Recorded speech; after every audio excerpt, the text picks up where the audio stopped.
Je trouve le livre plus qu'un coup de poing, un coupage de tête, que avec des partis pris extrêmement forts, mais presque trop radicaux. Et, le livre me fait peur. Mais Thomas Nargéros, producteur de Cipango, me dit non mais passe-le-moi, moi je veux quand même le lire. Thomas propose à Emmanuel de faire une adaptation du roman. Emmanuel est libre, il le fait. Et du coup, moi ça m'intrigue quand même. Emmanuel Carrère, je me dis merde, de ne pas laisser passer ça. Et je lis l'adaptation que je trouve formidablement intelligente, mais avec les mêmes problèmes que je ressentais à la lecture, qui sont une vision trop noire, trop sombre et trop partiale de notre société.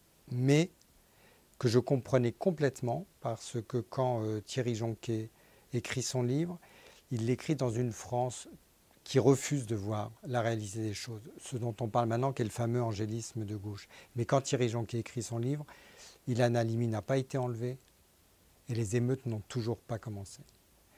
Et donc Thierry Jonquet écrit un livre qui est un livre de poète, qui est un livre de visionnaire, dans lequel il sent ce que la France est en train de devenir.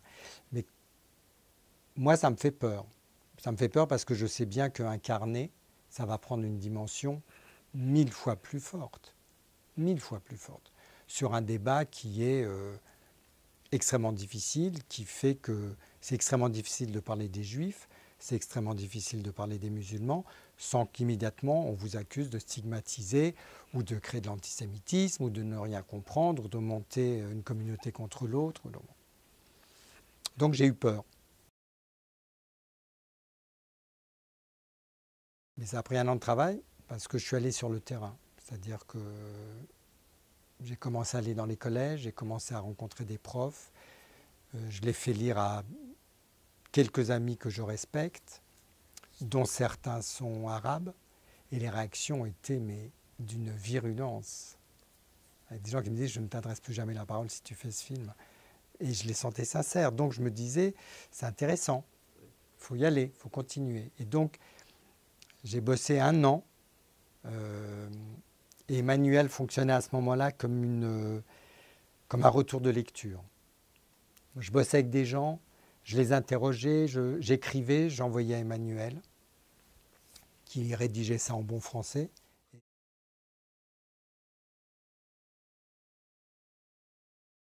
Quand Jean Bigot est encore là, le projet est immédiatement accepté.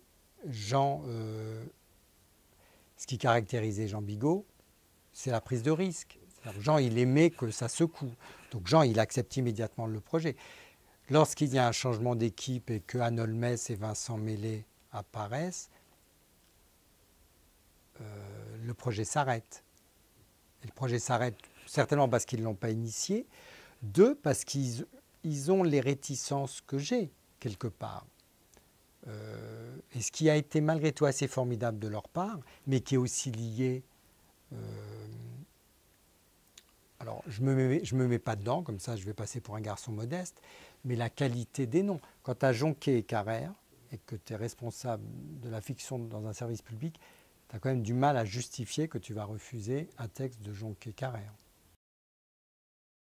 Il y avait de la part de Vincent qui s'est montré très honnête. Je ne peux pas refuser ce projet, mais je ne veux pas le faire. Qu'est-ce qu'on fait ? Et moi, j'ai bien aimé ça, parce que je me disais, oui, il a raison, il faut qu'on arrive à trouver quelque chose qui soit lisible. Si tu veux, faire un film qui immédiatement provoque des réactions de violence, en disant « ouais, d'accord, je vois très bien ce que ça va dire, ça ne m'intéresse pas », et qui fait qu'on ne se pose pas de questions et qu'il n'y ait pas de débat, ne m'intéresse pas. Donc je préfère, c'est pas louvoyer, mais c'est trouver une façon, et là la fiction nous aide énormément. Et elle nous aide énormément, et le casting nous aide énormément.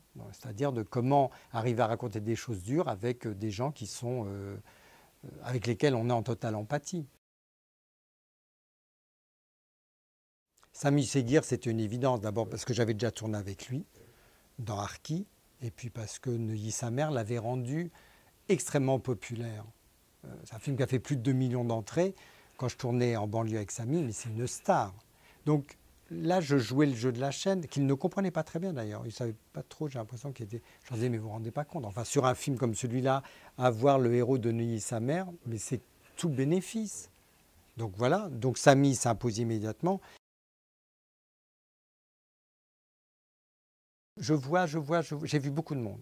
Et j'avais pas de coup de foudre. Et donc avec Michael Laguens, le directeur de casting, on se dit, mais bon, bah, voyons Anaïs de Moustier. Et elle est entrée, et j'ai fait 2 secondes d'impro avec elle, et voilà, elle s'est imposée.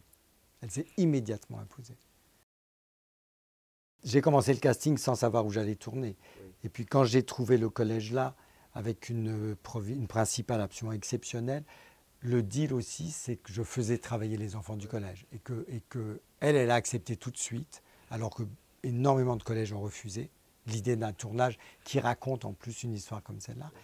Elle a immédiatement accepté parce qu'elle y voyait l'aspect positif, c'est-à-dire un échange qui valorise les enfants. Chaque mercredi, j'ai vu des enfants. On a commencé à 70 pour arriver à 30. Donc chaque semaine, j'éliminais soit les vraies terreurs avec lesquelles je ne pouvais absolument pas travailler parce qu'ils me balançaient des trucs à la gueule, parce qu'ils se levaient pendant la donc des enfants qui étaient beaucoup trop instables, soit parce qu'ils ne comprenaient pas, soit... Bon.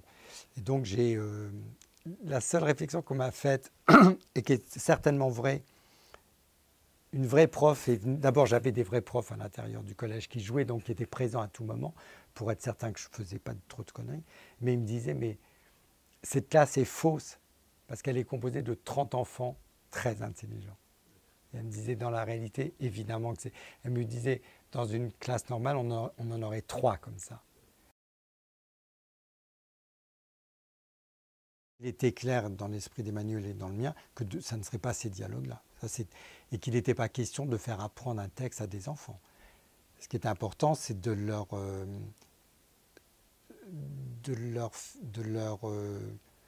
faire comprendre de quoi parlait la scène. Moi, tout le travail que je fais sur les acteurs, c'est très souvent et tous les castings que je fais sont des castings de personnalité, d'être humain. Le personnage ne m'intéresse que s'il donne l'occasion à un être humain de lâcher quelque chose. Patrick, il s'avère que je le connais, que je l'apprécie beaucoup et que c'est quelqu'un que je vois assez peu d'acteurs en dehors des plateaux, mais voilà. Et je ne sais pas, un jour on déjeune ensemble et je lui propose le rôle, mais je ne sais pas pourquoi.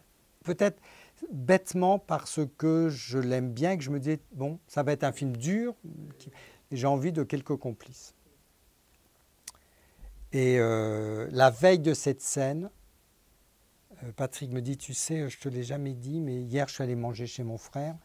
En plus, Patrick est d'Aubervilliers. Je tournais à 100 mètres de la maison où il est né.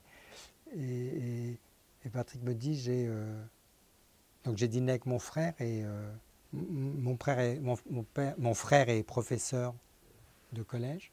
Et hier, ce qu'il m'a dit est le texte que j'ai appris.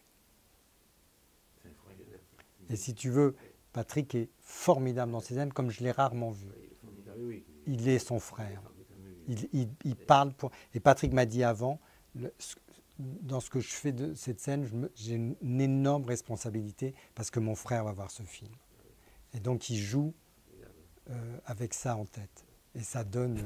je l'ai fait une seule fois, hein, la prise est montée, c'est la première.